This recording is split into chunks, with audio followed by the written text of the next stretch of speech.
ముఖ్యంగా కెప్టెన్ రజిత్ పడిదార్ రెచ్చిపోయాడు. మొన్న ఎస్ఆర్హెచ్ మీద తన మీద చాలా ట్రోల్స్ వచ్చాయి. ఎందుకంటే 250+ టార్గెట్తో ఇలానా ఆడేది ఒక కెప్టెన్ అయ్యుండి అని తిట్టారు. కానీ ఆ రోజు తన టార్గెట్ వేరు. ఆ రోజు తన టార్గెట్ టీమ్ నెంబర్ 1 పొజిషన్లో ఉంటాం. ఒక 180 దాడితే వాళ్ళు నెంబర్ 1 పొజిషన్లో ఉంటారు. ఆ టార్గెట్కి తగ్గట్టు, ఆ సిచ్యువేషన్ తగ్గట్టు తను ఆ రోజు అలా ఆడాడు. కానీ ఈ రోజు మాత్రానికి రెచ్చిపోయాడు. మొన్న వచ్చిన ట్రోల్స్ అన్నిటికీ సమాధానం ఇచ్చాడు అనిపించింది. జస్ట్ 33 బాలకే 93 రన్స్ కొట్టాడు. అందులో 9 సిక్స్లు ఉన్నాయి. తన హిట్టింగ్ తో స్కోర్ ని ఫస్ట్ 14 ఓవర్స్ లో జస్ట్ 140 రన్సే ఉన్నాయి. కానీ తన భయంకరమైన హిట్టింగ్ తో లాస్ట్ 6 ఓవర్స్ లో 112 రన్స్ కొట్టారు. వాళ్ళు అంత సూపర్ గా ఆడారు. ఈ మ్యాచ్ విషయానికి వస్తే ఆర్సీబీ డిఫెండింగ్ ఛాంపియన్స్ గా వాళ్ళు ఈ సీజన్ లో అడుగు పెట్టారు. ఫస్ట్ మ్యాచ్ ఎస్ఆర్హెచ్ ని చిత్తుగా ఓడించారు. అండ్ అలాగే ఇప్పుడు ఫైనల్ కి వెళ్ళిన ఫస్ట్ టీం కూడా వాళ్ళే. సో సీజన్ మొత్తం వాళ్ళ డామినేషన్ కొనసాగుతుంది. అండ్ ముఖ్యంగా అటు చూసుకుంటే Virat Kohli orange cap race లో ఉన్నాడు, భువి పర్పుల్ క్యాప్ రేస్ లో ఉన్నాడు. అండ్ అలాగే కృణాల్ పాండ్యా 200 రన్స్ కొట్టాడు. అండ్ అలాగే 10 వికెట్లు తీశాడు. ఇప్పటి వరకు వాళ్ళు ఈ సీజన్ లో 10 మ్యాచ్లు గెలిస్తే 8 మంది ప్లే ఆఫ్ ది మ్యాచ్లు గెలిచారు. అంత సూపర్గా ఆడుతున్నారు టీం మొత్తం.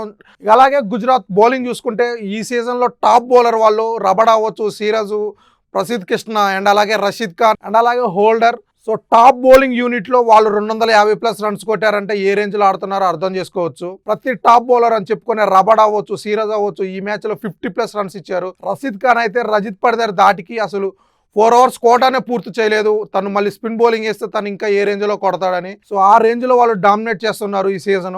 ఇక గుజరాత్ 255 భారీ టార్గెట్ తో దిగారు. ఫస్ట్ ఓవర్ లో మాత్రానికి సాయి సూదం సూపర్ గా ఆడాడు. మంచిగా 3 4లు కొట్టాడు. ఫస్ట్ బాలే తను 4 తో స్టార్ట్ చేశాడు. అండ్ ఆ తర్వాత భువి వచ్చాడు. భువి జస్ట్ 1 రన్ ఇచ్చాడు, ఇంకొక ఎక్స్ట్రా ఇచ్చాడు. సెకండ్ ఓవర్ లో 250+ డిఫెండ్ చేసుకోవడానికి వచ్చి సెకండ్ ఓవర్ లో తను జస్ట్ 1 రన్ ఇచ్చాడంటే ఎంత సూపర్ చేశాడు. సో ఆ ప్రెజర్ కనపడింది. నెక్స్ట్ ఓవర్ లోనే Sai Sudarshan it wicket out అయ్యాడు. పాపం తను బ్యాడ్ లక్, బాల్ 4 కొట్టాడు కానీ బ్యాట్ జారిపోయి వికెట్ల మీద పడి తను ఇట్ వికెట్ అయ్యాడు. అండ్ అలాగే నెక్స్ట్ ఓవర్ లోనే భువి ఇమ్మీడియట్ గా గిల్ని క్లీన్ బౌల్ చేశాడు. అక్కడి నుంచి వాళ్ళు ఇక కోలుకోలేదు. బట్లర్ కొంచెం ఉన్నంత వరకు ఇట్ చేశాడు కానీ తను కూడా ఎజిలివర్డ్ క్లీన్ బౌల్ చేశాడు. ఆ తర్వాత డఫీ అవ్వచ్చు, రషీద్ దార్ అందరిని, వాషింగ్టన్ సుందర్ని, సింధుని అండ్ అలాగే హోల్డర్ని అందరినీ బ్యాక్ టు బ్యాక్ అవుట్ చేశారు.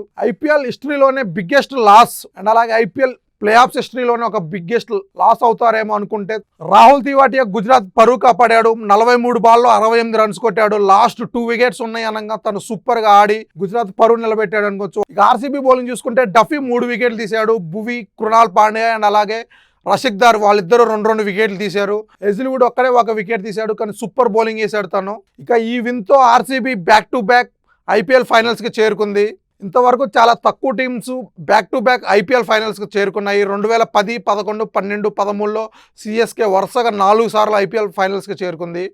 ఇంతవరకు ఏ టీం కూడా వరుసగా 3 సార్లు ఐపీఎల్ ఫైనల్కి చేరుకోలేదు. అంత సూపర్ రికార్డు సిఎస్కేది. అండ్ ఆ తర్వాత మళ్ళీ 2019, 2020లో Mumbai Indians back to back IPL ఫైనల్స్కి చేరుకుంది. అండ్ అలాగే గుజరాత్ టైటన్స్ ఫస్ట్ 2 సీజన్లు 2022 అలాగే 2023 back to back IPL finals కి చేరుకుంది. ఈ 3 టీముల తర్వాత ఇప్పుడు మళ్ళీ RCB back to back IPL finals కి చేరుకుంది. అండ్ అలాగే రజిత్ పడిదార్ కూడా ధోని, రోహిత్ శర్మ, హార్దిక్ పాండ్యా అండ్ అలాగే శ్రేయస్ అయ్యర్ ఈ 4 కెప్టెన్లు ఇప్పటి వరకు IPL finals back to back చేరుకున్నారు. ఇందాక చెప్పినట్టు సిఎస్కే గురించి, సిఎస్కే 4 సార్లు ఐపీఎల్ ఫైనల్ చేరుకుంటే ఆ 4 సార్లు ఎంఎస్ ధోనినే కెప్టెన్. అండ్ అలాగే రోహిత్ శర్మ 2019, 2020లో కెప్టెన్ గా ముంబై ఇండియన్స్ ని తను back to back IPL season తీసుకెళ్లాడు. అండ్ అలాగే హార్దిక్ పాండ్యా గుజరాత్ టైటన్స్ ని 2022 అండ్ అలాగే 2023లో ఐపీఎల్ ఫైనల్స్ కి తీసుకెళ్లాడు. అండ్ ఆ తర్వాత శ్రేయస్ అయ్యర్ కూడా 2 సార్లు ఐపీఎల్ ఫైనల్ కి వెళ్ళాడు. కానీ 2 డిఫరెంట్ టీమ్స్ వెళ్ళాడు. 2024లో చూసుకుంటే కేకేఆర్ తో ఐపీఎల్ ఫైనల్ కి వెళ్ళాడు. అండ్ అలాగే 2025లో చూసుకుంటే పంజాబ్ కింగ్స్ తో ఐపీఎల్ ఫైనల్ కి వెళ్ళాడు కెప్టెన్ గా. అండ్ ఆ తర్వాత ఇప్పుడు కెప్టెన్ రజిత్ పడిదార్ 2024, 2025లో తను ఫైనల్స్ కి తీసుకెళ్లాడు.